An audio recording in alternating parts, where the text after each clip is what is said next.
3, 2, 1. Welcome to the sit down. I'm your host, Dennis Liverani. I have my friend Ralphie Peak here. How you doing, buddy? Good. Thank you, Dennis, for having me here today. I appreciate you coming, brother. Thank you. So, you're a guy from Mahoningtown. I've known you for many years, and you're one of my buddies. You always make me laugh, and I appreciate that. We bust each other's balls once in a while. Yep, I appreciate our friendship. So, you've lived in Mahoningtown your whole life. Yes. I was born and raised in Mahoningtown, and there was a lot of things back then. Talking about business, let's talk about just the businesses just Mahoningtown used to have. We used to have we'll start on Montgomery. There used to be Rosina's bar. That was my aunt's. Yep. And then you would come down a little further, and then you would have Rabbit Lepore's gas station. Oh, it's on Montgomery, right? Yes. And across the street, you would have Rudy Kubik's dad. That's right, yeah. Yep. And then down coming a little further, first it was John Doe's little supermarket there. Then it was Frieson's. Frieson's Market, right? Frieson's Market, where we used to go in and buy bubble gum and stuff like that. Then you would come up towards the street, and on the corner you would have... What street are we talking? We're talking on North Liberty Street.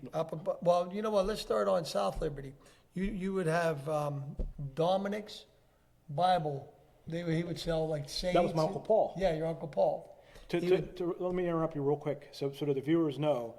Liberty Street is the main intersection coming down Mahoningtown. It's also considered 18, but the divider of north and south, which your cousin, Nick Acabone, he taught me this many years ago. He worked for the post office. He said the divider of north and south is the underpass. Yes. The bridge right there by Darlington Park. Yes. And then the west and east would be the Liberty Street itself. Yes. So continue. You were talking about my Uncle Paul's. Your Uncle Paul used to sell little saints in there. You could go in and buy rosaries. You could go in there and buy medals of different saints.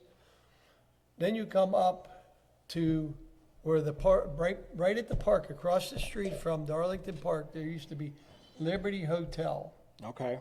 Okay. Liberty Hotel was 3 floors. The bottom part was a bar.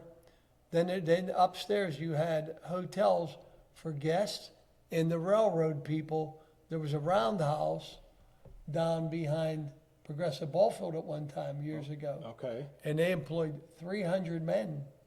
And the men would, if they were like brakemen or something and they couldn't go back home, they would walk up the street and they would stay at the hotel. Check out the hotel. Yes. Well, we were a big railroad industry down here in Newcastle, Yes. in Mahoningtown. Right, yes, and right at the park, we used to have a subway. Nobody knows about the subway. Right on top of the B&O Railroad, which is now it's the Chessie system, CSX. There used to be a subway under there that you can go down. There was passengers. You walk down the steps. Wow. With your luggage and stuff, and you would wait for the train, and then it would come back up out of there and take you where you needed to be. So what direction would that travel? Like that would travel east and west. Okay. East and west. Okay. And then you would come up, and then at the corner on the right-hand side, same side as the park, would be Johnny Chacon's pool hall. You would have Crescent Cafe there.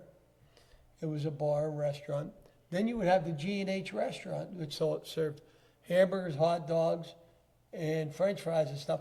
And it was a big hit to the young teenagers here because everybody would go up, or boyfriends, girlfriends would go up there. I'm sure maybe your mom and dad caught the tail end of that because I caught like the very tail end of that. Like I got to go up there once before they closed because I was probably like 10 years old. Well, this all seems so vivid in your memory. Like it's like you're living there right now. That's how good. Mm-hmm. That's how good you're telling the viewers and myself. You're giving us a history lesson here of Mahoningtown. Yes. And so back to the train station that was underground. Do you think that's still there, or did they fill that? They buried it in. They filled it all in. They buried it. So how far did that? I mean, that was underground for miles. Oh no, it was like a short distance. It was probably, and it had all. What was nice, it had marble floors and marble walls. Okay, wow. Yeah, very nice. And they just buried everything under there. Well, that's how they built things. And back it was then. probably, I would probably say maybe as long as no, a little bit longer than what the bridge is. No, it's a little bit longer than what Okay, the I see bridge what you is mean. up above the bypass. This was just more of like a loading station. Yes, Okay. for passengers. And then once you were on board and they took off, then you were above ground. Yes. Okay, that Yes. makes sense now. Yes, yes. That was definitely way before my time. Yeah, well, before You- I caught the tail end of it, like, not when the trains came, but when the steps were still there. I went down in there, we walked down in there, my dad took me down in there, and we went down in there, and there was marble floors and marble walls, I remember. Now, did you have any family that worked for the railroad?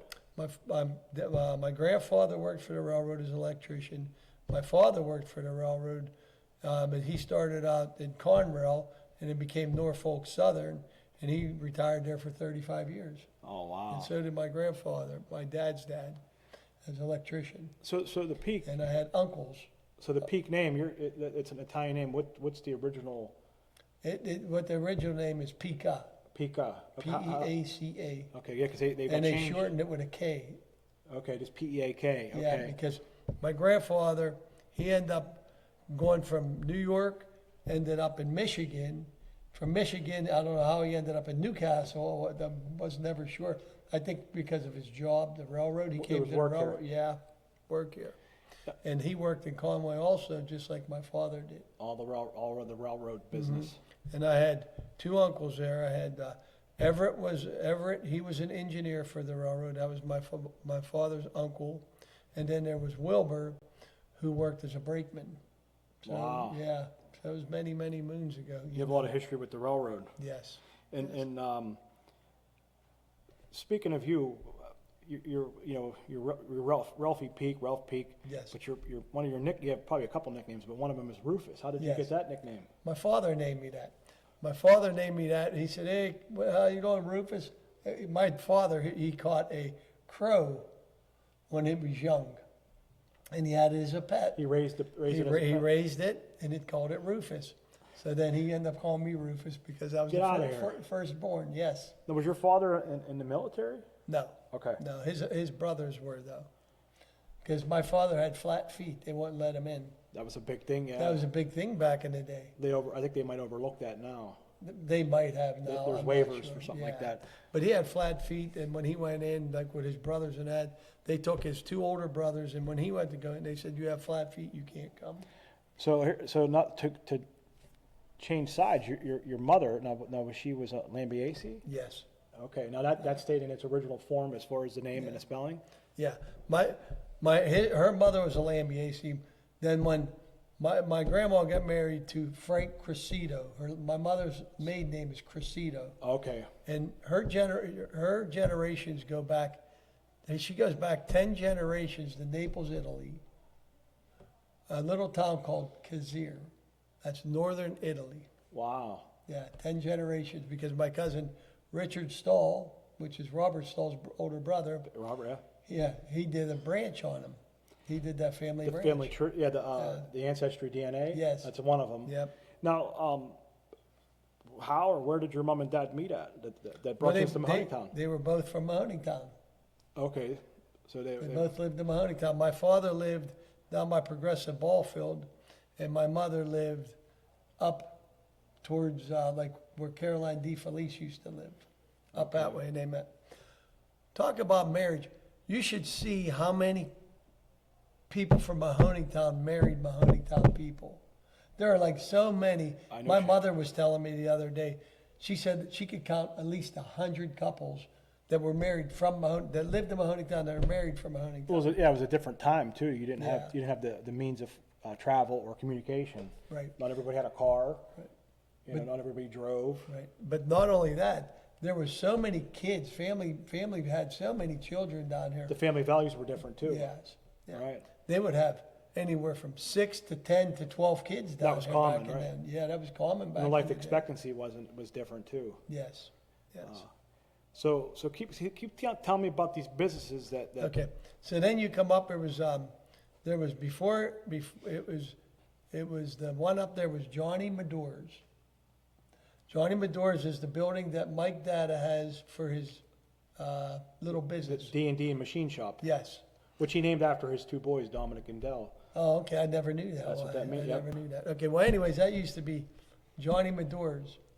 And Johnny Medore lived up on Sunny Avenue, Okay. and I think Philip Lombardo actually bought his house. Up on Sunny on, Yes. yeah, okay. And anyways, Johnny owned that for years and years.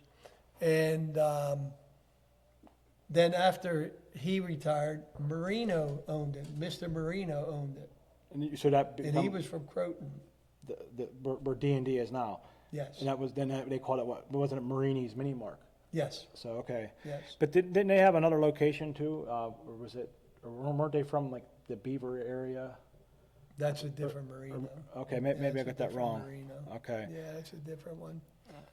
So I remember growing up, you know, your mom and dad lived kind of catty corner from my Aunt Sandy, which is my dad's sister. Yes, yes, And my Uncle Skeeter, yes. the Cubics. For years. Yeah, and for that's years. how you and I got to know each other. Me as a kid, I mean, I was basically a newborn. Yes. And you were, you know. Yeah, I might have been maybe 6, 7 years old at the time. Yeah, no, a little bit Maybe a older than little that, but yeah, Maybe a you were little probably bit older. at least teenager, yeah. Yeah, yeah. But okay. But I mean, like the difference when you were a baby. Oh, I see A what you're little saying, bit, yeah. Yeah, a little bit more. Yeah. So all right. So what? Who were you more like, your mother or your father, or were you both? I'm real soft-hearted like my mother, but I'm like my dad with his motions, Yeah. Okay. like his talk, his Mannerisms and motion. that, Yeah, yeah. mannerism. Yes. Oh, I got yes, you. Yeah. So where do you get some of your slang, or is that just from growing up in Mahoningtown? That's just from growing up in Mahoningtown. all the nicknames and all Yeah, the all the code. nicknames We and talk all in the- code down here a lot. Yeah, and all the people that you grew up with. You could say one. The thing about Mahoningtown is we have our own language, and you know, because a lot of our ancestors that migrated here as, you know, immigrants Yes. spoke Italian. They couldn't speak English, and then you had individuals who could speak just nothing but Italian. Then you had broken English, and then now here we are. Our ancestors didn't teach us. It wasn't common for them to pass on the tradition of speaking our. Well, I was little at the time when my grandma, Viola Cressito, sat around the table with her sisters, Aunt Virginia, Aunt Dolores, Aunt Helen, Aunt Irene. She would sit around the table and they would talk Italian, but I was Italian. too small. So I caught very, very little bit of You it. can understand a little bit, but you couldn't probably speak. Yes. That's kind of like what I got from my grandparents, and more so my great grandparents. And then as time went on, they passed away and stuff, and you were still small, 5, 6 years old, and Yeah. and if I would have been around like a little bit older, I would have caught on a little bit more. But so yeah, they used to talk like I used to hear them all in the other room. And Well, stuff. I know another tradition, because one thing I know about you, and I respect it, is you're close with your mother, because your father had since passed. Yes. You spend a lot of time with your mom, but you're there every Sunday for dinner. Yes, yes. That's That mean, was always a family thing. and it helps that you live in Mahoningtown, and Yes. you both live in Mahoningtown. Yes, yes, Yeah, that makes a difference. yes. Okay. And that was just the thing. A family tradition. That's what it is. Every Sunday you go down there, Mom cooks. Yeah. You know. Yeah, my parents, we still do. They still cook on Sunday because they're both off. Right. But there's a fly down here. Yeah. Someone's listening, and we got some spies down here. I think so. So, so growing up, who were some of your childhood friends? Oh my God. Childhood friends were. Oh my God, there were so many. One, Benny Russo, who is my cousin, Randy Ryan, Jimmy Corab, A.K.A. James- Clemenza. yeah, James Mahoning, the Reno family kids. Yeah. My cousin, the Rozais, Jimmy Long, Diane Long's older brother, Jimmy Rossi, Johnny Rossi, Bill Runyon at times. He was older than us, but Bill would come down sometimes and play with I us. see Bill a lot because I spend a lot of time with Donnie, but I see Bill a lot because he's retired. Oh, he And, retired. and Good. actually, Johnny, we call him Chap or Yes, Father yeah, John. Father John, yeah, He Father. actually texted me today, and I meant to get back to him, and I will. Yes. It was some serious business. Yeah, I know, because he wants me to help him write a letter Okay. to the editor. So one day, and I haven't had time to sit down yet for an hour, but because we were talking, we ran into each other at church, and we were talking about the town.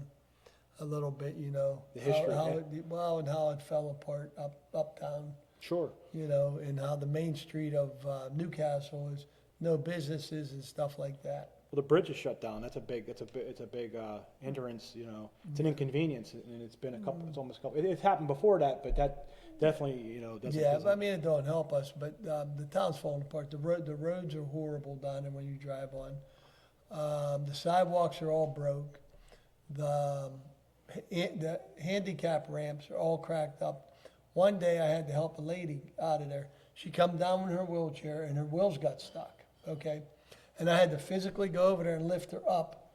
And I said, look at this. And it was like, the state has so much to do. We're doing all new handicap ramps through Newcastle. to meet the code for the, yeah, Yes. But the city has their own handicap ramps that they have to fix and maintain. and maintain. And they haven't did it for 20 years, Okay. okay, which is bad.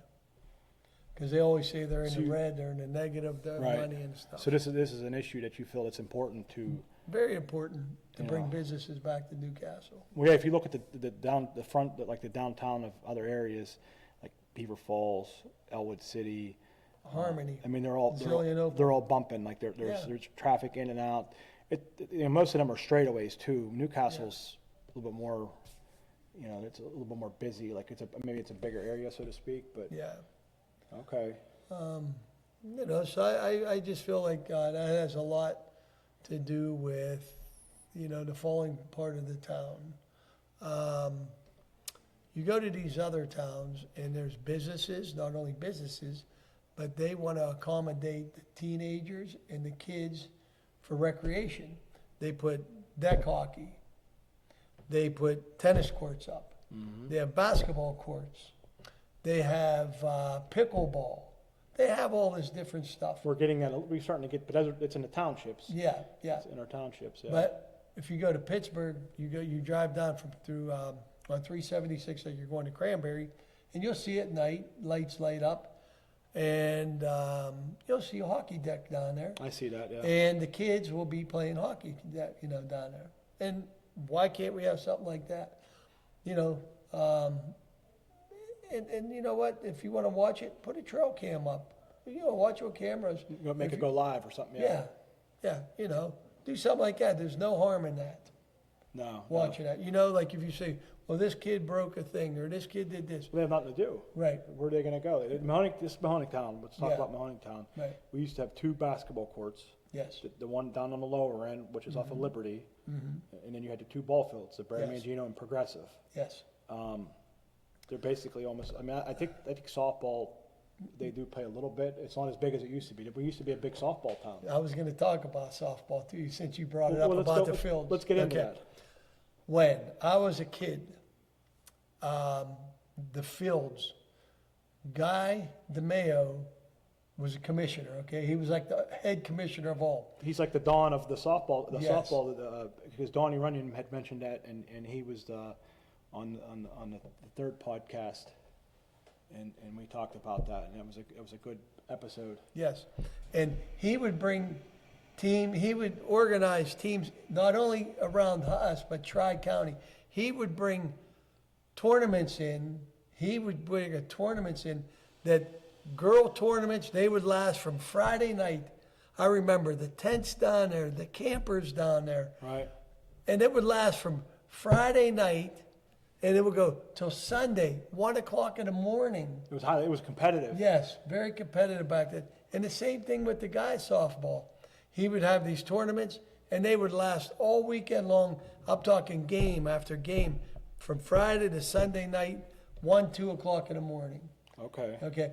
Now you go down the ball field. They don't use progressive ball field no longer. The girls don't use the little ball field any longer. And No. there's no baseball around there. The basketball court, the hoops are both broke. dismantled. Right. There's no jungle gym down there for the Right. kids. There's nothing for them to ride. No little merry-go-round. You have 3 swings and maybe 12 kids. Well, since your parents had the house right there, I'm sure you've had the good and bad. So you still want to see that come back. You still want to promote that. Sure. So obviously it meant something, because that's where you make your memories at as a Yes. child, and then you wonder why some of these kids get into trouble, Mm-hmm. because they have idle minds. Where are they going to go? If you keep them active, and if you can't find something for them to do, they'll find trouble. Oh, yeah. Trouble will find them. Yeah, that's what happens. You get bored. Yep. I mean, you can't be on the phone all day playing games. No. You can't be on Xbox playing the games all day. I got So you you. get bored, and so you go outside, and you go outside, there's nothing to do. Yeah. That's Okay. true. So then what you do is, okay, well, maybe let me do this, and it's nothing but trouble. And I feel bad for the kids of today, Yep. you know. So keep talking about softball, brother. What So else? softball, talking about softball, they would have old timers softball. Okay, they would all have old timers day. Senior league, or is that what you mean? Well, they would be retired softball players, and they would come down and play against each other. Okay, and they would come down with they made out of 55-gallon drums, they made a huge grill, and they would cook hot dogs on it, and they would give it to not only the softball players, but the fans, whoever came there, kids, everybody would eat hot dogs. Who sponsored something like that now? Guy DeMayo. He took care of it. He took care of it. He took care of He it. put on a heck of a Yes. show, yeah. Yes. And not only you want to talk about softballs, talk about Donnie Runyon Sr. He's the one that got the girls softball games together, like the softball teams together, because my sister Sherry played for them, Okay. when she was a kid and stuff like that. And he'd bring them to tournaments. He would bring them to regular, Well, he had daughters teams. himself. Yeah, but they were older. But these were like, My girl Lenny, yep. yeah, these were more like my sister's age. There was like Jana Razai, my sister. There was, let me think, who else was on that team? There was Elena Lepore. There was like different ones like that on there. And he had a nice softball team, and he would bring them, to play in tournaments. He would bring them to play in the regular leagues. He would give the kids something to do too. You know what I mean? So yeah, He was a good advocate for kids. It took for girls. leadership. Yeah, for girls. He's a good advocate. That's right. Um, I remember back in the day, even when I was, getting out of high school, Mm-hmm. we would go knock on Guy DeMayo's door, and he would, say, could we go play on the fields, turn the lights on? He would Yeah. do that, or yes. I got to know Angie because I used to work with her, and Jeff Condis. They're good Yes, people. And yes. Guy was a good guy. He was like basically the godfather of softball down Yeah, here. he was. And let's go on to talk about the fields again. We'll talk about the baseball fields. On Saturday, there used to be, we would go down there on a Saturday, and there would be 25 of us. And we would just not pick up teams of 9. Everybody would play. And everybody would play. We would have like maybe 13 people in the field and 12 people batting, and then we would 3 outs and we'd switch around. And we went from morning to almost dark. I kid you Wow. not. Jimmy Long, the Dino and Gino Picarella? Bovo, Oh, okay. Stevie Bovo's kids. Yeah. And there would be so many of us, Johnny, Jimmy Rossi, Adamo, there would be like so many of us playing down there. We would play from morning to night. And then one time, you want to laugh, I had a pair of shorts on. And and my string broke, okay? And my string broke. So I ran home real quick because I didn't want to miss out on playing. So my mom put a pin in there, like just a regular pin to hold my pants Safety together. pin. Yeah, safety pin. So we go down the ball field. I'm running back down there and all that. And I'm up the bat, and Jimmy Long goes, "It looks like you got a diaper on." You know what I mean? And we start laughing and all that. It was funny. But we would play all day. This was every Saturday till we grew up. You know? So while you're on the subject of growing up, and you mentioned some of your childhood friends, you had to give me a story about Jimmy Corab and Benny Goose Russo. Oh God. You probably got a million, but Yeah. give us one of the good ones. Well, there was me, Benny, and Jimmy, and Randy. Ryan. Yep. And they used to call us the Four Horsemen. Okay. 4 Horsemen, seriously. Wherever you've seen one, you've seen us all. we would go to the ball games together. We would play ball together. We would play basketball together. We would go hunting together. We would, we were all in each other's weddings. We were all in each other's weddings up until that point and stuff like that. It was just like so much to do and all that, Guys were close. Yeah, and we would go to bars together, clubs and that, 21 clubs and stuff like that in Youngstown. And I remember this one time, well, I probably shouldn't say it on the air, but Jimmy Quarab one time, he could drink pretty good. He said, well, I could drive, I'm a good driver. So anyways, he's driving, and he pulls in for gas, and there's a state policeman car there. He almost took the front end of the state policeman car off. and everybody was panicking in the car, and the police officer knocked on his door, on his window, because he had the window up. He goes, I said, Jimmy, could you please roll down the window? There's a state policeman right there. He goes, where? He said, can I help you? Ossifer. He called him Ossifer. The cop knew that he was bombed. He goes, Ossifer. He says, he leaned in the car. He goes, does any of you three can drive this vehicle before I start arresting people? And we said, yep, we could drive, sir. And we didn't have much, you know what I mean? And that was like a funny night. Oh my God, I thought everybody was going to jail. Corab, he's so funny. Who was the funniest out of you four? Oh, it was, believe me, it was different times. Everyone. Each and every one of us always had a story. Who tripped over this, or who fell over that, or whose chain came off their bike, and their wheel went like this, and they wrecked and got all skinned up. Oh God. Yeah.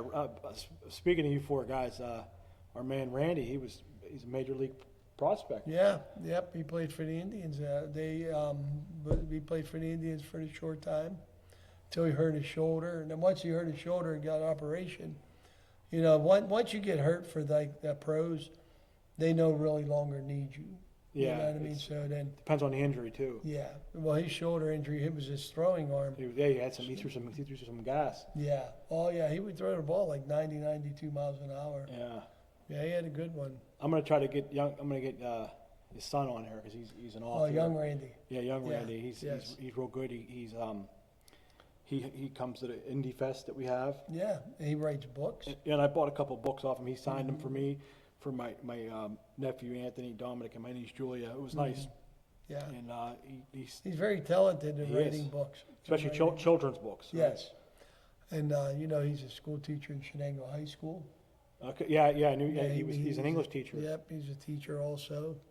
And I think out of everything, most of all, he likes writing books now. Yeah, that's his. That's his talent. That's his gift. Mm-hmm. Yep. Mm-hmm. Yeah, because I'm gonna get him on. I'm gonna reach out to him. And speaking about childhood and growing up, you have three kids, right? Yes. And you're now a grandfather. Yes. Yes, Okay. I have a 21-month-old grandbaby. Oh wow, that's awesome. Yeah, I love him. He's cool as all get out. Yeah, you guys. Yeah, that's God bless you, brother. Yeah, thank you. Yeah, my daughter, my daughter Victoria, she went. She applied. Well, she went to. All three of my children went to New Wilmington. We paid a little extra money so they could go to New Wilmington. Mm-hmm. I don't want to say better education than Newcastle, but I think the smaller school, smaller class. And we felt that they would get more attention and not as much in trouble as right. As a big crowd.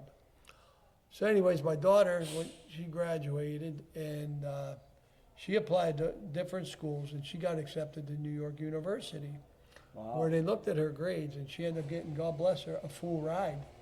Wow, that's great. It's and they said to her, well, Victoria, since you're coming to our school, we would like to offer you something. And she goes, what's that? We would like for you to go to London for the first 2 years. I think I remember that. Yeah, wow. She went to London for 2 years. And how was that? It's probably tough on you guys. It was tough on us because you miss her and you didn't see her. You seen her once a year, Christmas time. That was it. And the whole summer she wouldn't even come back. She would be over there working. She'd get a little job as work, and then she would. So then her third year of college, she said, you know what? He said, Mom, Dad, I think I want to come back. You know what I mean? I've seen a lot here. Got the experience. It's wonderful, but I'd like to come back home. Where she could come back home more often. So anyway, so she went to New York University in Manhattan, and she ended up graduating like a year and a half ago. And now she works for Children Youth Service as a caseworker. Oh, that's great. Yes. And then my son Angelo, he graduated from New Wilmington also, and he does pest control. Okay. He does pest control for exterminator. Is that local? It's or? called Exterminator Eliminators, and it's in Volant. Volant, okay. Yep, and it's in Volant, and he's been doing it since he was 18. Yeah, he's doing it for Good, now. good. Now he just turned 22, so he's been doing that. And my son Matthew, he goes to LLC, that Laurel Technical Institute down in off of Wheatland Road in Hermitage. I've heard of that. Yeah, so he's going for HVAC. That's a big field, yeah. And he not only does that, but he works at Joy Cone, making ice cream cones for all over the world. And that's over that way, right? Yes, and that's over that way, yes. So, and then I have my grandson, Asher, such a God's blessing. He's the world to you, right? Yeah, he's the world to me. He's great. He's awesome. So, I want to talk about your mother, Carol. Yes. What are some of the specialties? Like, what's your favorite thing that she makes? My mother makes great lasagna. That's your, She makes great sauce. My mom can cook like steaks like you wouldn't believe it. She has like the most tender, a knack to cook. juicy. Yes, she has stuff like that. Could your dad cook? My dad made the best omelets in the world. Yeah. They were nice and thick. They were thick, man. They were fluffy. Yeah, he made, both my parents can cook. Yeah. I think it's like for the Italian culture, it's Mhm. it's kind of like a not all Italian men can cook, but it seems like it's a must. Oh yeah, my father could cook. Oh yeah, and he would make old time souffrite. You know, the heart and lungs of the beef of the cow. Yeah, they knew how to Yeah, he cook knew those how things. to do all that, and you know, he'd pick mushrooms and that. He did the garden for years, and they would can peppers, Canning was big. tomatoes. They would can eggplants. You know, my mom still does. Me and my mom still do like peppers. We'll do tomatoes. We don't do eggplants as much because you have to make sure all the You have to press them and yeah, you got get to all the press them, water make out. sure all the water's out of them. Or if you put them in there with the water, it'll spoil. Yeah, I've done them before. Yeah, and yeah. I enjoy the. I eggplants. enjoy doing that with my mom. Yeah, that's know. good. Your mom's a wonderful woman. Yeah. Always really My nice. mom's always good-hearted, and my mother always cares about somebody. Easy it to doesn't talk have to. be it doesn't even have to be her children. My mother sees somebody, she wants to help them. My mother sees a kid. Why does that poor kid not have a hat on? But go bring him a hat or buy him a hat. She's looking out, right? Yes, my mother's always looking out for kids. My mother's. That was one of the advantages of growing up in Mahoningtown. Yeah. Everybody looked out for each other. Mhm. Everybody knew who you were, where Yeah. you lived, where you were supposed to be, where you weren't supposed to be. Yes. Yeah. Yeah. I could see you growing up with Korab. I just talked to Korab. He's working right now. Yeah. I seen Benny and Randy both at Community Day. Mm-hmm. Um, That was nice to see them. I haven't seen them for a while. so I so know. a little tidbit about Ralphie and I. Ralphie come along with me in an independent film. At the time, it was Smokey Bear Productions, and we were in Crossing Paths 1 and 2. Yes. That was a good experience. Yeah. We filmed the majority of our scenes were filmed right here at the pub in Mahoningtown, Mm-hmm. and where else we were up at Scotland Meadows and Scotland Union Meadows Park. and Union. I'm trying to think. Yes. I was in different places, but, And then, well, you were probably in Youngstown with the Youngstown guys. no, I didn't get to interact with them. I wish. No? Were you in Pittsburgh at the time? That one shot at Pittsburgh? No, I didn't get to do any of that. You Most didn't get most to of do my any of work that. was done here in Mahoningtown, Okay. Parkstown Lounge, Okay. Union See, Park. mine was just in Mahoningtown and And Union. Union. Yeah, that was all I had. Yeah, and we actually filmed. I think it was the first one, and it was me, Jermaine, and we were. In Corab. Korab wasn't in this. Oh, This not the was first. the first one. Yeah, the second one, okay. Jimmy come on. Okay. Or no, he was in the first one, but he was in the Noga Funeral Home in the first one. But Right. we did a scene right here at Darlington Park in the caboose. Oh, I didn't know that. Yeah, Yeah, there's- yeah, yeah. I didn't realize that was the very first part. Yeah, of there it. was a guy in the scene with us. His name was Dave, Mhm. and he watches the podcast. I've only got to work with him a few times. But Jim, his wife and his nephew, his wife Casey and his nephew James, they're going to come on with. They changed it. It was Smokey Bear Productions. Now it's. He put something on there like something with Pittsburgh, I think. I should. Oh, really? I didn't realize that. Yeah. I didn't know that. Have you done any other work? I've done with that Vince Burkett. And how'd that go? I made a movie up with Vince Burkett. It went well. I played Cousin Milo in it, and it was. Where can we watch that at, Ralph? You can watch that on Tubi. Tubi. Yeah. And I was Cousin Milo, and the main actor in there, he was one of the demons. Well, I was his cousin, and I would have to bring him all these people, like I would have to gather up a gang so he can go find other people and kill them and do all this other stuff to them. So was Cousin Robert Stahl in that? Yes, Cousin Robert Stahl was in that, yes. Yeah, Robert's And been in a lot me of- and Cousin Robert, we tied up the sheriff. When we found the sheriff, we tied him up at the cemetery on one of the telephone poles. I'm gonna yeah, have to with watch chains. that. Yeah, with chains. It was pretty cool. I wanted to clarify. The Smokey Bear Productions was the original name of Jim Coon's production company, but he changed it to Still City Bear Productions. Oh, I didn't know that. Yeah, so it is different now. Still City. And a lot of what he's independent, and he I forget how many movies he's put out there. Probably I think probably 4 right now. He did a couple of shorts that turned into full films. Yeah. We did the Race to Save Christmas. That finally just come out a couple months ago. It was late because of some, you're always running the problems. You remember when we were filming in the pub, Yes. like who didn't show up. Oh God, that was like for 5 hours at a time. It was long, and Yeah. it was a good experience. We met some people. Yes. Yes, we got the guys from Youngstown.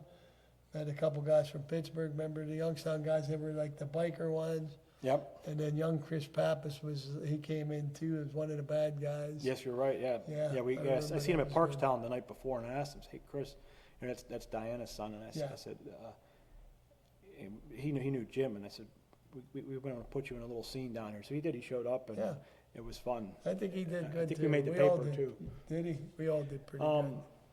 So here we are. We're doing this podcast to sit down. We're at the St. Margaret's Club, and you've been a member of the club for since you were a kid, probably. Yeah, for many, many years. I remember the old timers on Saturday when you would come here. They would come up here, and we were underage, like we were teenagers, and you could come in, but you had to like not go near the bar part. Right. You had to stay back. So the guys, you'd come in and you'd see all the old timers playing cards, for fun and stuff. And then they would cook, because the reason why they would let us in, because they were going to cook. Feed you They would guys. make like raviolis. You give them $2, they make you raviolis. That was cheap. Yeah. You get cavats. Who would bring cavats and Italian bread would pitch in $2. It was cheap back then. And they would make soufrite. The Yeah. heart and lungs and that, and you come down here and you'd eat with the guys, and the guys say, "Okay, now you guys could go on home." They tell us, "Okay, now go on home." So speaking of tradition, you're talking about that. What were some of the things that you could do here at the St. Margaret's Club as a kid? Oh my! Well, if you remember, back in the day when the Perrottas had the old festivals, okay, the old festivals were 3 days long here. When you were a kid, they had ring tosses for canes. They were like a walking stick. You would throw the little ring, and if you won something, you walk around like with a little walking stick. They had the little balls, the little ping pong balls you would throw, and the fish bowls, Fish the bowls. goldfish bowls. Yep. They had all that here, and you would do it, and then the kids would walk down the street, whoever won the fish, and then they would have fish eating contests.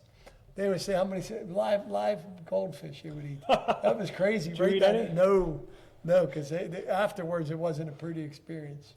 You know what I mean? It wasn't. Who would eat 9? Who would eat 10? And then they were done. It was, it was funny. But down St. Margaret's, they had the cages down, and we had like rides and that for all kids Yep. of all ages and stuff. And you name it, pizza, greens, pizza. All the homemade Fried dough, all the fair food, which was great. You had, and for the older people, you had chocolate. You know, the chocolate board. Stevie McCree used to run it. Yeah. He would run it, and you know, you put your quarter down and see if you win the number. Whatever. There was a lot to, the first episode was Lou Perrotta, and I had some technical difficulties, and it was only about a 16-minute segment, but I was only able to save like a minute. But Lou went into some detail on that, and I'm going to get him to come back on, and we're going to talk more about. But it was Annie. It was back in the day. It was Annie Perrette, the grandmother who used to live down on South Liberty Street by my mom and them. Okay.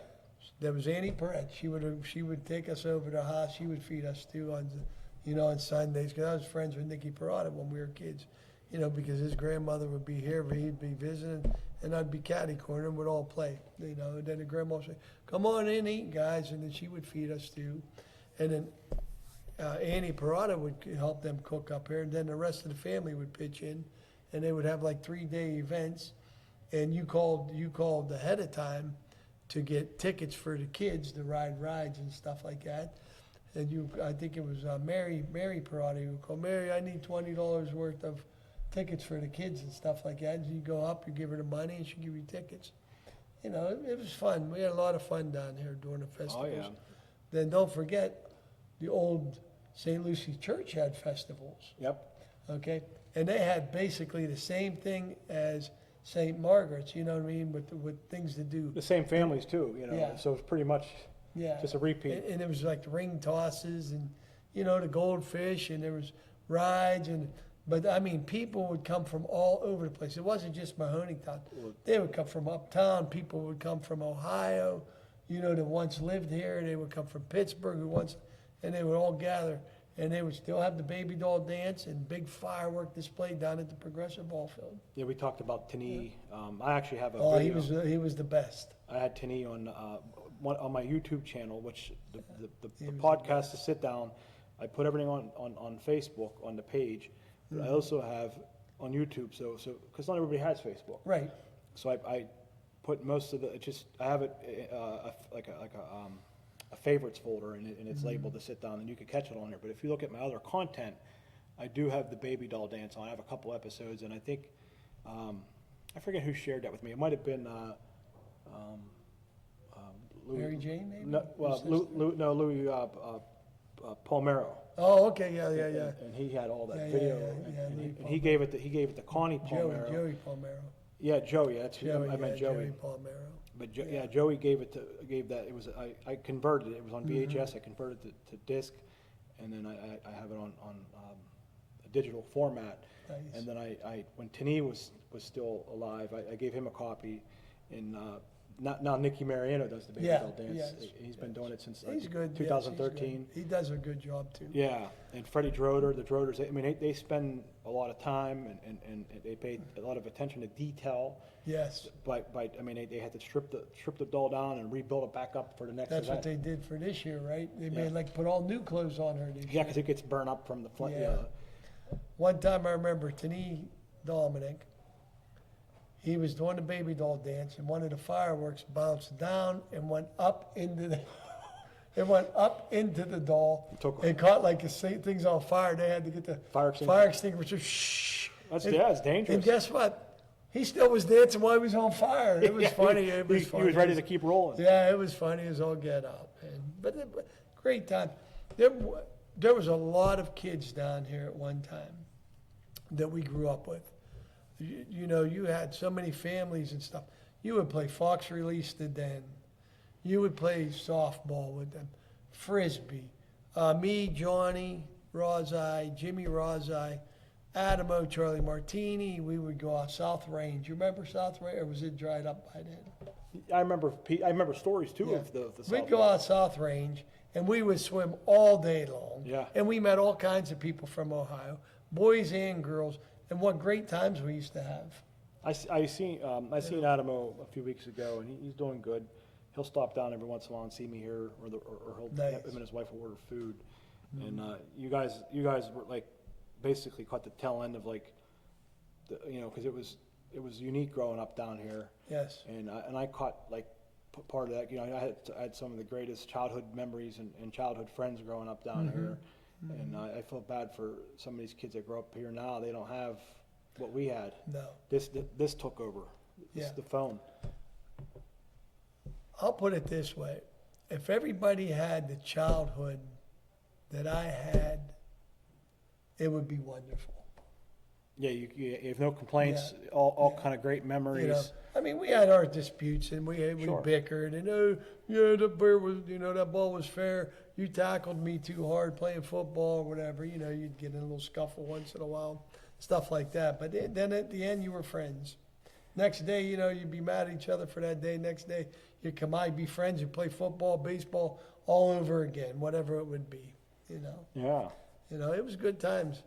Remember, having cherry trees around here. We would all climb, like a bunch of monkeys. We'd climb up the tree, sit up in a tree, eating cherries off the trees. Everybody had gardens. Yeah. Everybody had Yeah. different, like you said, apple tree, Yeah. cherry tree. Yeah, and it was like that back then. Who had grapevines hanging everywhere? The grapes were big, right? Yeah. And grapes were big back then.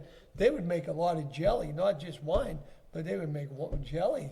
Like little half pints of jelly and Bobby stuff. Burrell and his wife do some really good stuff with. They make the homemade jelly. Oh, okay. But I didn't know that. I My tried niece to. is going to make it this year. I tried to do my own, and the first year I put one plant. I bought it at Lowe's. Oh, yeah. So the next year I bought two more. So the first one it was okay because it takes 5 years for them. Yeah, it takes a while for them to start And growing. so it was like the third or fourth year, and I remember the one year my brother Michael whacked the one with the mower. I was so pissed. Yeah. And That's why you got to put a little fence around it. yeah, and an animal got the other one, and Yep, so they ate 'em. I gave up on it. And even like they say, the fig trees take a long time. Oh, yeah. It takes a long time, like years for them to grow. And then they can't take cold, so then you have to wrap them up and you have to put them underground. You have to bury them underground. I remember the old timers doing that. Yep. They'd dig like 3 feet down and put their tree in Below there. the frost line. Yep. Well, the thing about Mahoningtown is, now it's different, but the reason why we were a self-sustaining town. We had all these stores. We had our own post office. Mm-hmm. We still have our own fire station, because if something happens to the viaduct, and we if there's something where the trucks can't get through, or Right. you have to be able to get emergency vehicles Yeah. down here. Yeah, if something happens to the bridge, falls in, whatever it would be. Yeah, and then- Catches on fire itself. and or it was probably whatever, before Atlantic Avenue kind of what was Atlantic Avenue like when you were a kid? Was that there? Atlantic Avenue was there when I was a kid. But yeah. before that it was back then. It was there. Oh, well, my grandmother was a kid, because one time she was driving her father's car, and she came over Sunnyside Hill and lost her brakes. From Union, that big hill. Yeah, that big hill, and there was Atlantic Avenue. She went down. There used to be Marvin Gardens down there. Yeah, because Stan's Autos, right? Is it Stan's? It might have been. I'm not sure. Yeah, he's But- still there now, right? Yeah, but she went right through the tree. She went. Thank God nobody was coming on the main road of Atlantic Ave. She went right through the trees and everything. Yeah. Oh yeah, the tree stopped there, and thank God she didn't get hurt. I think Sumo bought a van off of that guy down They- there. oh. That or Honest Lose. He's I wouldn't have bought nothing. I wouldn't have bought nothing from him. he's always I know them. I know them. DeAndreas. They're DeAndreas. No. No, I would never buy anything from him. No offense to anybody who's listening, really. But anyways, Good, talk to me, brother. You got paperwork over there. Let's just share me some stories, brother. I just want to let you know, there were so many things.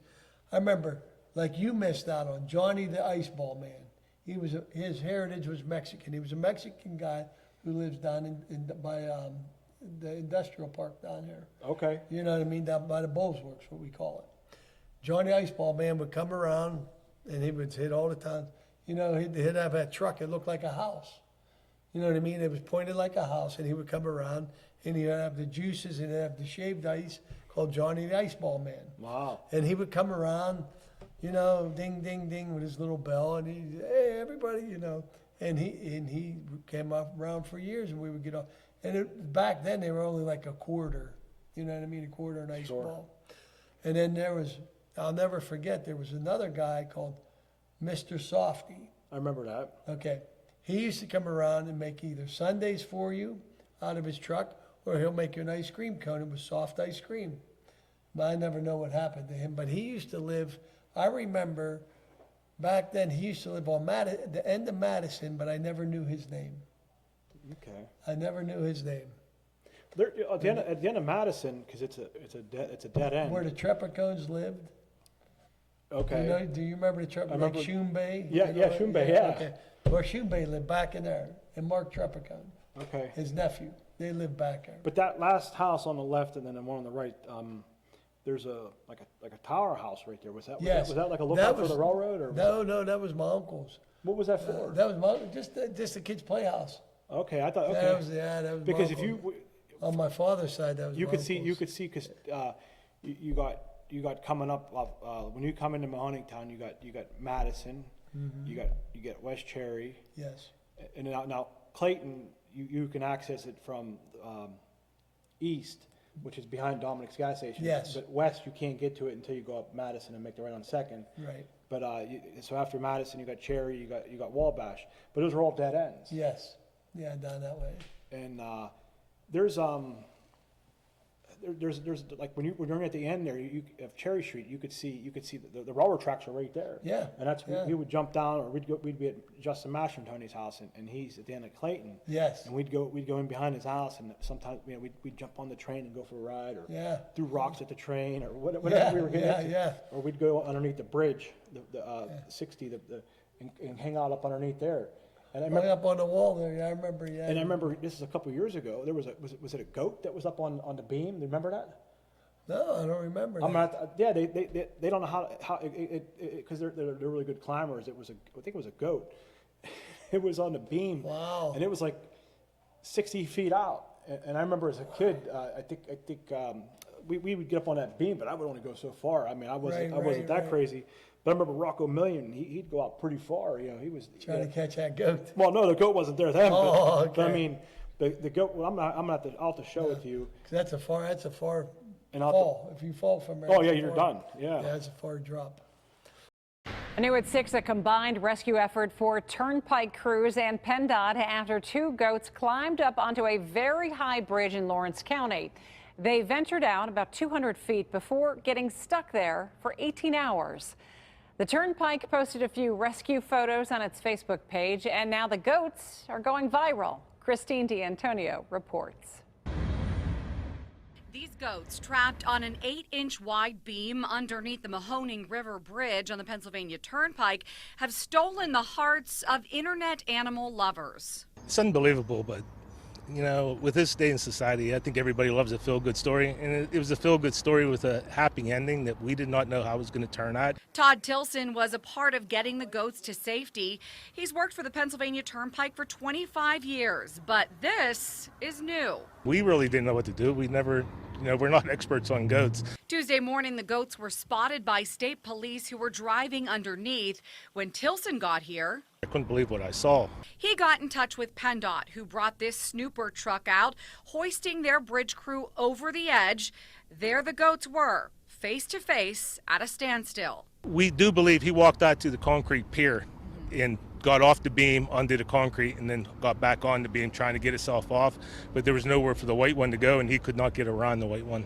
Just to give you an idea of how great of a mission this was to rescue these 2 goats, this bridge where they were stuck is 109 feet high and it's 1,700 feet in length. These animals were up there for 18 hours and it was quite an ordeal to get them to safety.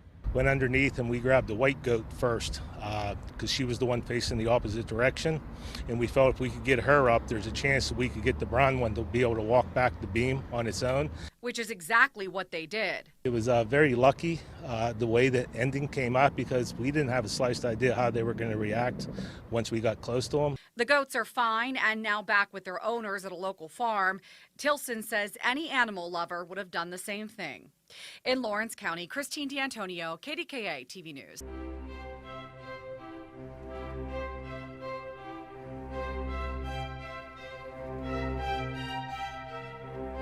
But it was so nice growing up around here, and then you would get kites, and there'd be so many kids flying kites in the ball fields and stuff like that. And the stores, we were so self-sufficient At one time, there was a shoe store, Carmen Pastor had a Shoes, shoe store. Shoes Yeah. Pastor, right? Yeah. That was his nickname, And- Shoes. Right, and he would be over there, and he would make, he'd fix your shoes. Custom from shoes, somewhere. fix Yeah, 'em. Yeah, and then you would have the post office there. You would have the pub. You would have Ralph's Bar. You had all these places, And I remember a lot of good times. Like one of my favorite times was the older guys like Juggo Frank and all them guys would be hanging. Big Jim Cardella would be all hanging on one corner. And me and our younger guys, the teenagers, would be hanging on the other corner. And and then all of a sudden, we would go back and we would talk to them. You know what I mean? Like we were talking with our own group, and then all of a sudden, we'd mingle and we'd talk to Well, it was them. out of respect. You couldn't act up. Those guys would handle Right, business. right. And, and them guys would talk to us and would all talk to like 2, 3 in the morning. You don't see anybody hanging on the corners No. just talking about whatever, old times, good times, bad times, whatever it is. You don't see kids hanging out there anymore. They used to hang across the street by the pub, and we would be over in front of the teenagers would be over by Mangino Pizzeria. Mm-hmm.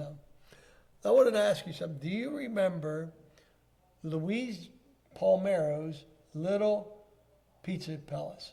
You mean Luis Funera? Yeah, at least Yeah, Panera, I meant. yeah. You remember that little shack? Yeah, but it was well, it'd be between the pub and here. That Yes, little, it was a little wee building, Yep. and she made the best pizza. And do you know, Mangino Pizzeria actually bought her recipe, Yeah, it was off the but she was giving it up. Yeah, Yeah. My fault. No, I said Palmero, but that Well, was Billy Palmero and Louise were partners in the Mahoningtown Deli. Okay. And I talked to Connie the other day, and that podcast is it's not released yet. It's going to come on, and then this one will come on to follow. Because right now this is Thursday the 20th, Right. August 20th, so the people know. Okay. And then, but Connie and I were on the phone with Sumo, and I'm gonna have her come on as a phone guest. But she wants to cook a pizza for us. When she makes the Oh, yeah. pizza, it's the Mahoningtown Deli style. Yeah. Now, we talking about the community day and that. I remember when Louise and Billy and Connie and Mary Jane. I was over hanging out with Jimmy. Jimmy was one of my best friends growing up. Yes. They would always cook for the community day, and this is when the merchants was running it. And I remember they had an old machine that was that you put the squares of ice. Oh, and, yeah. and you could buy them at I think we got them at Beer for Less, and they were probably like 10-pound blocks. Wow. And you'd put it in there, and you'd hit the button, and it would shave the ice. And Nice. Yeah, that was Nice. the old school. I think they just got rid of that machine. I wish they still kept it, because that thing was was worth some money. Yeah.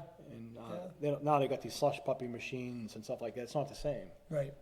And do you remember, we also had 2 bakeries down here. Okay. One was across the street, in between the old liquor store, The liquor store was next to the pub, right? yeah, and the cinema that's across the street on the empty lot by the second red light. Okay. That's where the cinema was. But there was a little wee bakery over And there, we had a bowling alley down here too, which was off of Cherry Yes. near Industrial, right? East Cherry Street. And now it's, what is it, ITS, International Track Systems? Yes. That's what's there now. Yes. And I think they But- might have, I don't know if they're even open But anymore. my mother and her cousins, when they were kids, like 16, 17, they used to go bowl down there. Speaking of bowling, Hank Cardella was a wonderful bowler. He used to hit 300s like It nothing. was in his backyard, right? Yeah, right next to him. And he was a wonderful, bowler. He would get 300s like nothing. Get out of here. Oh yeah, I bet you he could have been like a semi-pro or better. Okay. I kid you not. But he did it for fun, Like they were called, because my Uncle Frankie Lambiase played for them too. They were called the Wabash Bears. Look it up. That was their Wabash. bowling team. Yep, and they made coats, the Wabash Bears. Wow. Yep, you look it up and you'll see them. Well, I remember, You might even see a photo. I don't know. speaking of, Wabash Bears. speaking of the Cardellas, when I grew up, when I was working at the pub, I'm sorry, Mm-hmm. it was like Thursday nights, and we used to call it the Cardella night, and it would be Fran, Steve, and Jimmy. Yep. The three brothers. And then Blues and Blues would come down and Moose would come down. Those are the two sons of Jimmy. Yes. And they have all since passed, but we used to have a lot of good, Glenn Bennegas would come down. Oh yeah, they were good friends, very good friends. And even like in those days when I was bartending, I remember some of the guys would come down and we would hang out we'd close up and we'd be outside on a corner of Liberty and Cherry, right in front of D. Mataraz's alternation shop right there, or back. Even if I go back even further, when I was probably like between the ages of like 14 and 18, I'd get off work from Mangino's Pizza, and I would see Big Ed Isabella, Tony Perrotta, aka Bags, Hardy Marcantino, Bear if he was around, Bear Mangino. Bear Mangino. And we would hang out on the stoop, and if there was any leftover pizza, they'd let me take it home. Oh, okay. And I'd go over and feed the guys, and we would chat for hours, and I used to love that. My dad Dennis would come down once in a while. Yeah. And weren't them like the very best times, like one of the greatest times of your life? It was quiet. Doing that stuff. Yeah, we were just hanging out on the street, just having a good time, and getting everybody's experiences of all ages that they would talk about. I got to hang out with all the older guys, and that because I was always close with Big Ed, and I'm close with Little Ed too. But and Juggo would come. It was usually like a Friday night thing, I think. They would be here in the club, and then when they would end their night outside, just shooting the breeze. And whoever seen everybody would drive by, check, see who's out, who's on the corner. That's what we would do. And we didn't have cell phones back then. You couldn't text, you couldn't do any of that. You just got in your car and went. Yes. And that was different about being down here. Yeah, I got a question for you. Since your grandmother Anita and your grandpa Frank lived down by us, right on Ashland. Yes. Do you remember years ago down at the ball field parking lot when the city would come down and put 2A stone aggregate around the parking lot, and the fire department would come in and fill it up with water for us to ice skate? Do you remember that? Very, very little, but I think there was a picture floating around, if I remember. Your cousin Robert Stahl. I think there was a period of time. I don't know where he was getting these pictures at, but it was down at Weller's Hardware, and there was I don't know if someone donated pictures, but Robert was scanning these photos and putting them on. I think this was back when I Will Always Be from Mahoningtown originated on Facebook. Yes, and there's probably a million pictures on there, but if you go back into the history, you'll see some of those photos, and some of the people would comment, and they would have the conversation, just like you and I are. Yes. And that's where we learned. Me and my sisters learned how to ice skate. And then we would go up to Frazier's. When we got older, we'd go up to Frazier's Pond in Shannick. Yep. They'd pay $1. We'd pay $1 to the owner, and he would let us ice skate. Yeah. That's still there. And that's like most of the high schools around here used to do that. The Shannick, Newcastle, Laurel, anybody who could go up there, you pay $1 and you'd ice skate. I remember ice skating up there. You know what though? Like, so much has changed. Like, we don't have the winters aren't as harsh as they used to be. But although last winter was that was pretty cold. Yeah, we had some cold days. We got some snow. But you know what? Back then they didn't have like liabilities. Yeah, now it's a liability. What they consider a liability. Before they didn't say do it at your own risk. You just went, and it was a part of growing up. And now they say, oh, there's too many liabilities. You could sue me if something happens to you or something. I found that article. Not to cut you off. This is from Pennsylvania Turnpike. It says, this is April 6th of this year. It says, flashback to 8 years ago when 2 goats wandered from a local farm and onto a beam on the Mahoningtown River Bridge. With assistance from PA State Police and PennDOT, the goats were rescued and safely returned to their home. And you can see the picture there. Oh, yeah. Yeah, look at that. And they're facing each other. And one's like a brown goat, one's like a white. That. And you can see, I'm them trying to get them up off of there. Yeah. Probably where they came from. That Hinks Farm had goats across. I bet you something they escaped that came across the road. Okay. Because they're the ones that have now. That Hinks Farm is no longer Hinks. he sold it to somebody, I don't know who the name is, but now they have horses in there and they have cattle in there. They have beef cattle. Okay. Yeah. But I bet you it came from there when they had goats. They had little wee goats in there. Now, speaking about like the farm, and I know like I'm gonna have Korab come on, and he could talk about his family and their property and their farm and that. But Right. if you go to the end of Clayton, I'm not sure. Remember, I think Gary Kanji owned that certain parts of that property. Yeah, at one time. he owned 60 acres up there. And I remember when we were kids, we'd take we'd either walk or we'd be on foot or our pedal bike. Some of the guys had quads or I dirt remember bikes. that. I remember. And there was trails all over the place, and we named like certain hills, like we had Dragon Hill, and then like closer to the turnpike there was a real big dip and it went up like this. And, Oh, I remember and that, that was yeah. called Super Bowl. And, Oh, and some of okay. those guys on the quads, I mean, some of those, my brothers were all into that. And Yeah. I mean, I'd go down real slow, but not like that. You know, these guys were nuts. They'd go flying on their Yeah. bikes and that. But I remember the kids having a lot of mini bikes. Like they would have 80s and 125s. And I always wanted one, but my mom and dad said, nah, it's too dangerous. So what I would do on a Saturday, I would walk up the end of Clayton Street and just follow the guys. I would walk up and, you know, I'd walk behind them and watch them climb hills and stuff like that. yeah. You know, it was fun. It was fun days, though. Yeah, there's But, you know, Mahoningtown, we were very self-sufficient. We had our grocery stores, we had our gas stations, we had our shoe repair places, we had our alteration places. We had a bank down here. Don't forget the bank. Remember the bank where the first, or no, no, it was what the heck was the name of the bank? Mahoning Bank. yeah, I can remember the name of the break. I can't remember the name back then. But we had our own bank down here. We had everything down here, you know, and we were self-sufficient. And I remember one time that they were going to say that they were, you know, talking about us having our own little mayor at one time. Separate from way the city- back in the separate day. from the Yeah, city, separate yeah. from the city. I want to talk about like Columbus Club also. Yes, yeah. Let's hear about the Columbus Club. That's because I think that's now Human Services has the building there now, right? This is that location. Is that what you're talking about?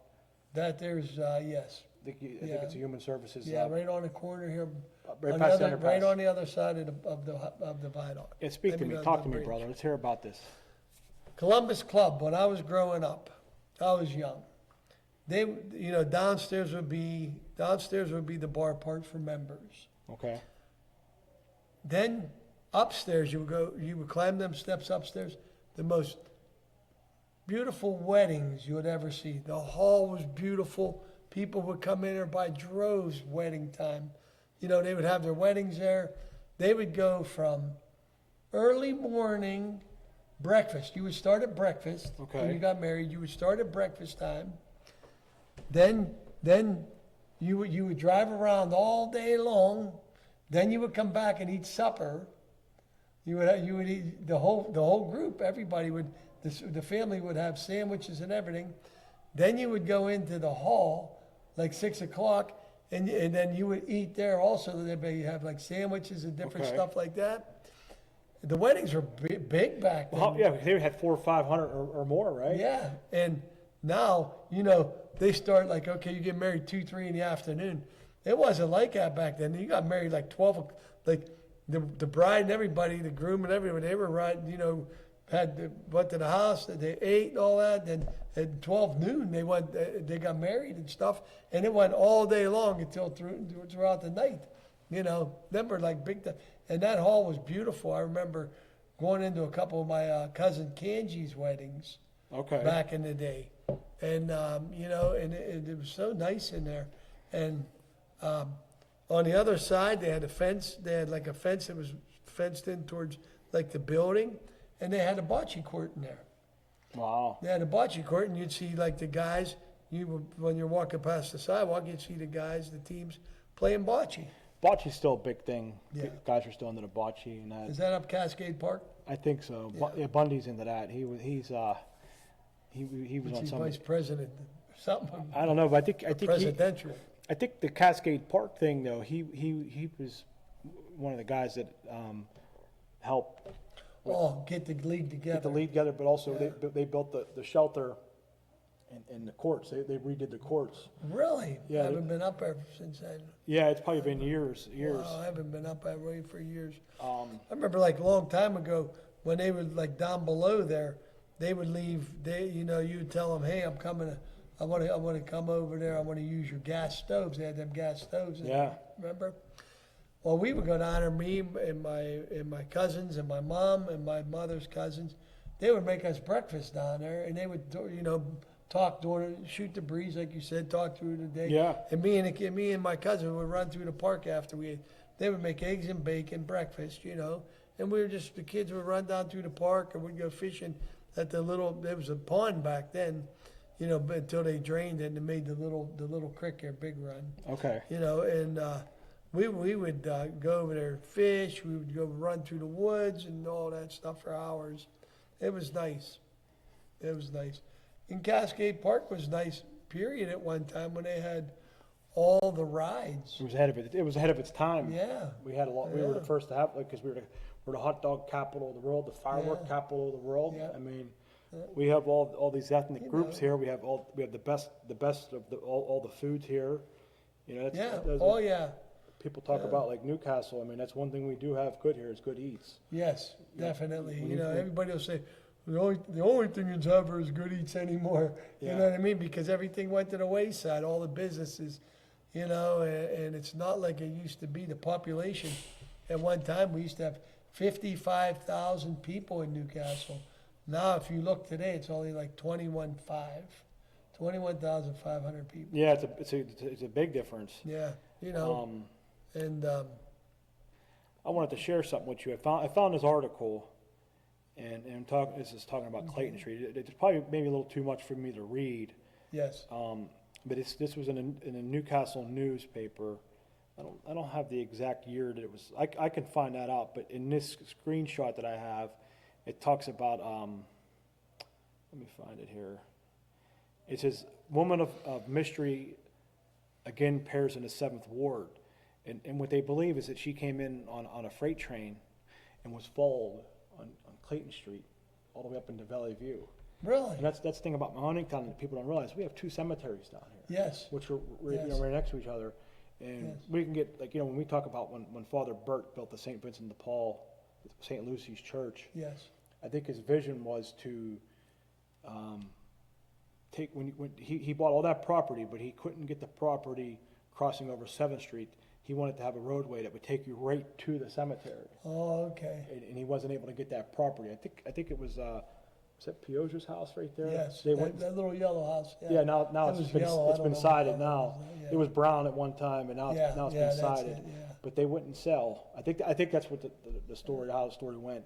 But that was going to be the original, because if you look at the layout of the church, It's up on top of the hill. they would, and actually I think if you look at the map, It would is go that straight across. called? It's considered Vanguard. Did you ever look at the map for 7th Street? No, but I did hear Vanguard. Yes. Yeah, it's Vanguard Village. I'm gonna pull that up just so I can. Yeah, I remember hearing Vanguard Village down here. I never knew where it was though. Yeah, it's off. Because you hear about it, and then you don't hear about it ever again, and you don't see nothing happening. So It doesn't come up. It doesn't come up on all the maps, but it is on like certain maps. But if you go up 7th Street, or if you're coming through the St. Lucy's the church, it's Lucymont Yeah, Drive. right. That was supposed to shoot straight across and lead right into into the cemetery. Right. Wow. And I think it was right where Father Burt's tombstone is. I think that's where the entrance would have been. And you probably still would have had the one that would have been what 7th, 8th. Is that 9th Street that gets you to the cemetery? Yeah. Yeah. Yeah. But that's originally. You got 8th and you got 9th up there on top. Yeah. Yeah, because when it wraps around, it becomes Shady Lane Street, Mm-hmm. and then it's considered St. Lucie Cemetery. Yes. Let's see if I can pull it up on the other map. But isn't that like incredible what he did for all the churches and stuff? Like he saved all that money, and the diocese wanted him to give the money to them, and he didn't give the money to them. He put it in the bank. He built us a brand new church. Yeah, that's. And then he was He buried was here. brilliant. He was brilliant with money. Yes, big businessman. We always the priest from when I remember growing up, I didn't really know Father Burt because I was too young. But I had Father was Ben. tough. I miss Father Ben, and Father Ben was a brilliant man too. He was actually I think he was an attorney. So you know, we were always lucky in having some of the best priests. Yeah. That was one of the things. Father Burt was old school. He was a little tough. Yeah, that's you got that. I remember the stories, Yeah, and he was a little bit tough, man, on people. but I'm gonna share with you that I'm gonna see if I can post on here. It might be hard for the viewers to read it, but I'll put the screenshot of it. But basically, talking about that woman of mystery, this would have been during the times of maybe Back in what years? the men were off at war, so a lot of the women were home alone. Oh. And So this was like in 1941? I'm gonna see if I can find the dates on here. I'm not getting good signal right now. But she walked up North Liberty and she just disappeared. I mean, it was just, especially for a woman at that time. Yeah. I mean, I guess I can read this article. This is how it goes. It says, this is the first one. No, this is the first article. It says, came in on a freight train and was followed to Valley View Cemetery. Seen later on Liberty and Montgomery Streets in Madison Avenue. It says the noted mysterious woman who caused timid Mahoningtown women to go into spasms whenever the name was mentioned, and whose presence in the town caused men to walk the streets at night in search of her, has returned to town. She was seen on the street several times, Monday night and early Tuesday morning. She has been absent from this end of the city for a number of weeks, and it was thought that she had left town for good. Her presence caused a small sensation here. Then it goes on, and it says, dressed in a long black coat, the woman was first detected on top of a Lake Erie freight car about 8 o'clock Monday night. The car was in a freight train which had arrived here from Youngstown. Several trainmen, let's see here, saw the woman. She got off the car and walked up to the North Liberty Street. Two local men who had heard of her recent exploits followed her. They went up through the western end of the city, keeping a good distance between her. She walked on through to the open country and direct to Valley View Cemetery. The moon was up and her form could plainly be seen. As she walked along the road, she went to the entrance of the cemetery, paused, and then went up on the hill. The fellows who had followed her began to grow nervous, but summoned enough nerve to enter the graveyard. They attempted to follow her, but she evaded them and disappeared. At 10 o'clock, the same woman, still dressed in black, was seen in the Montgomery Avenue area. She was seen at the corner of Madison Avenue and Liberty Street an hour later. Wow. And then it follows, it says, at 2 o'clock yesterday morning, a railroad crew saw her walking in the Pennsylvania yards near Lawrence Junction. They did not attempt to follow her. While it was thought that the woman is not dangerous, some of the more timid people of Mahoningtown have grown uneasy since they have learned of her reappearance. It is safe to say that all windows and doors will be locked tightly at night after this. This is a little doubt in the minds of all, but what the woman is the same who created the sensation some months ago. And it says, when last seen, she was on a freight train going to Youngstown. Wow. And then there's another article. It says exit mysterious woman. The mysterious woman has skipped the town. Not for a month has she been seen, and Mahoningtown people are beginning to think that she has gone for good. If this proves true, it will be good news to quiet a number of people here. The mysterious woman was the subject of much comment, and the strange actions of the shifty female caused many of the more timid to stay at home at nights.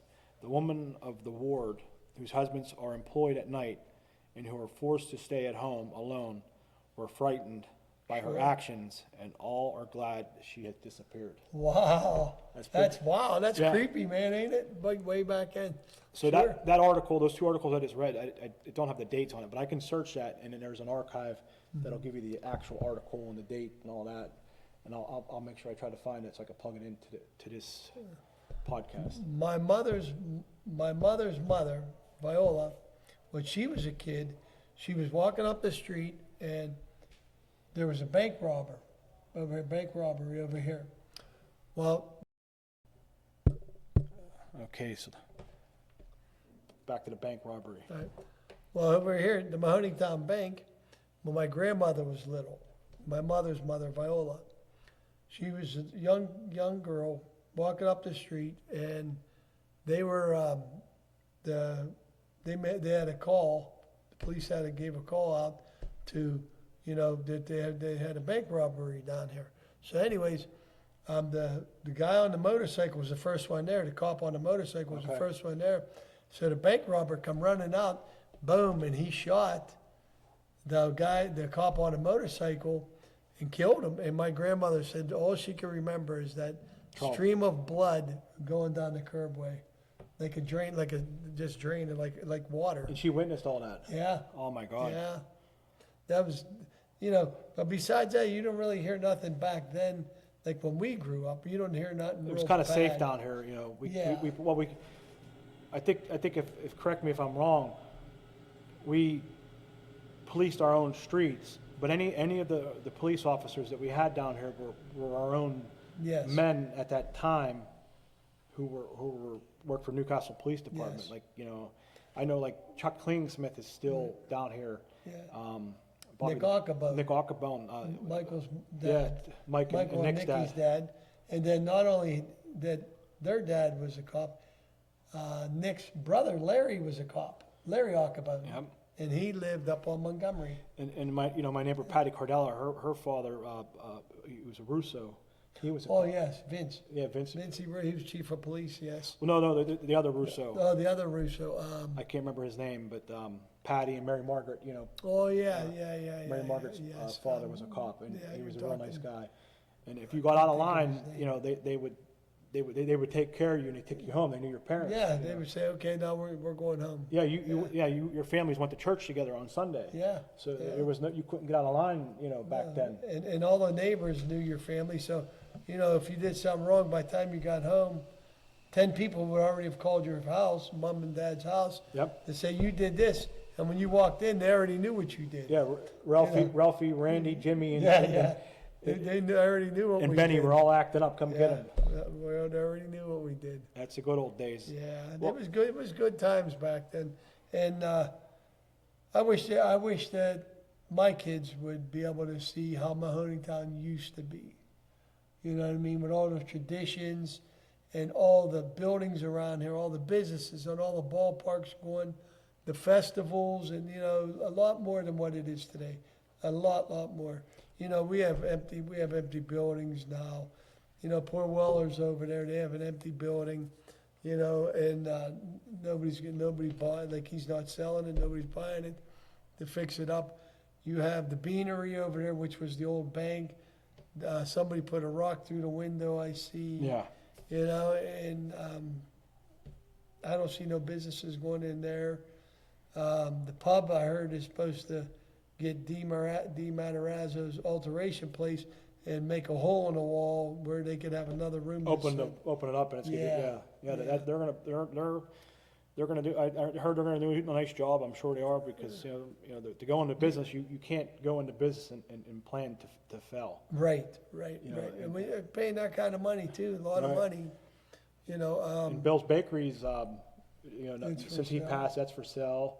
But Yeah, poor Mahoningtown, Bill, yeah. thank God we got this Dollar General down. I know some people didn't like the idea, Yeah. but it's But that's like one of the only things we have left down you here. don't have to run to Walmart all the time. Yeah, you know, one of the only You don't things ha- left. Yeah, that's so we You got know, that, and then we got a couple of the gas stations down here. But Mm-hmm. well, Ralphie, we covered a lot. Is there anything that you forgot to mention? 'Cause I just want to think back for 1 second. And take a look at your notes, brother. Yeah. Feel free, yeah, let me take a look. old at boy. it. Yeah. Oh, I want to mention something. This Yeah. is very important, like back in the day. But we all know, I think you heard the name, Nicky Piscatelli. Okay, yeah. Okay. Nicky Piscatelli, when we were kids, he lived on South Cedar Street. He played in the Blue Coat Band, and he used to come out with the French horn and practice on the porch. You'd hear him, boo-doo-doo-doo, and then he would come out with his tuba, because he played tuba too, and and he'd play real nice and loud, all the music that the Blue Coat Band used to play. He'd practice all that. Then I remember Mr. Tony Nacera from Wayne Street and Mr. Marino. They would come out with the guitars. Everybody played Okay. something. They'd come out with the guitars, you know, him and both of them, and they bing, bing, bing, bing. But they sang, like they'd come out in the evening, like 6 o'clock, you'd hear them 2, 3 in the morning because they drink the homemade brew, you know, the vino. Yeah, oh yeah. They made the homemade vino, and you could tell, like, when they get a little bit looped up because they were getting louder, you know, the guitars are getting louder and stuff like that. That was great to hear back then because you don't hear that these days, you know. Well, people, I don't know, people, I'm sure the Mahoningtown people do, but there's a lot of musicians who've come out of Mahoningtown. Oh, yeah. I mean, But I mean, Mahoningtown- actually, go ahead. yeah, there's a lot of talent that comes out of Mahoningtown, not just Yes. musicians. I mean, we have doctors, we have Teachers, lawyers, teachers. I mean, lawyers, right. and it's a little bit different now, but Yeah. but it's great that you're Ralph. You're a wealth of information here, brother. Keep. Thank you. Is there anything else that you wanted to No, talk about? because like you don't see that these days though. Like you don't see people coming under the grapevines and playing.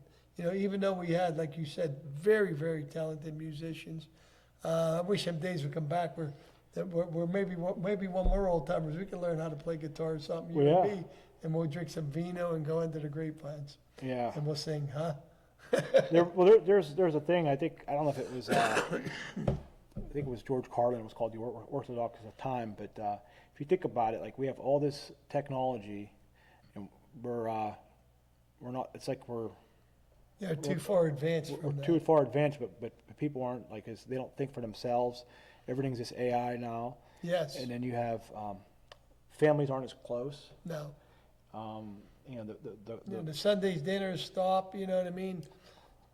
Kids that they live far away or something, live in another state or whatever, and are too busy to come down.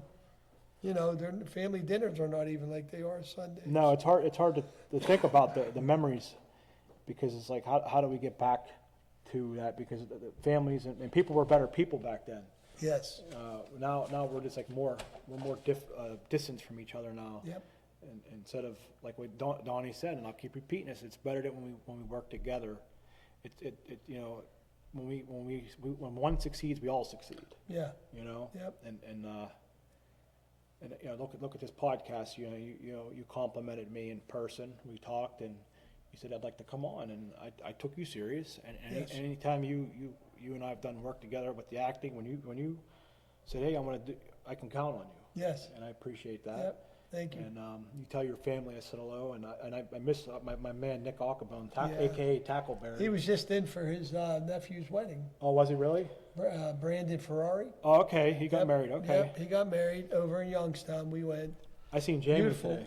Did you? Yeah, she's gonna be Haven't working. seen- She's gonna be working with me. Is she really a bus driver? Yep. Nice. Yep. Tell her congratulations Oh, this yeah. year because she moved to Poland now. She sold Nikki's on. They moved to Poland, and she was doing something over there. I don't know if it was human services or what, but I'm glad I haven't seen Yeah, her. get her back into But- Newcastle. But is she gonna move back? I didn't get to talk to her I like don't that. think I don't so. want to put her business out in the streets. Yeah, because you know why? Tina lives in her sister Tina Okay. lives in Poland too. I remember that. I do remember Okay, that. Right. So Tina lives here, and I think Jamie just No, I lives maybe see- a mile and a half away from I her. see Mike and Fran all the time. You know, Yeah. Ackerbone. They're wonderful people. Yes. I mean, I used to love seeing Mike at the courthouse. I mean, I'd get jury duty, and Yeah. I remember the one time I was the lead juror. It was a good experience. I can't Yeah. talk about the case. Right. No, you can't talk about no cases. No, we got a lot Not of allowed. cases down here in Mahoningtown. though. Ooh, now we do. Yes, absolutely. But maybe we'll have you come back in the future. And, That'd be and nice. if we can get you and your boys, we can get Randy Ryan, Jimmy Corab, and Benny Russo. We could have That'd be nice. we That'd could, be nice. We could have your guys' version of growing up. Okay. We'll add some ball busting to it. Yes. All right, Thank you my boy. for Thank you so having much. me. Thank you for having me. God bless you, brother. God bless you too.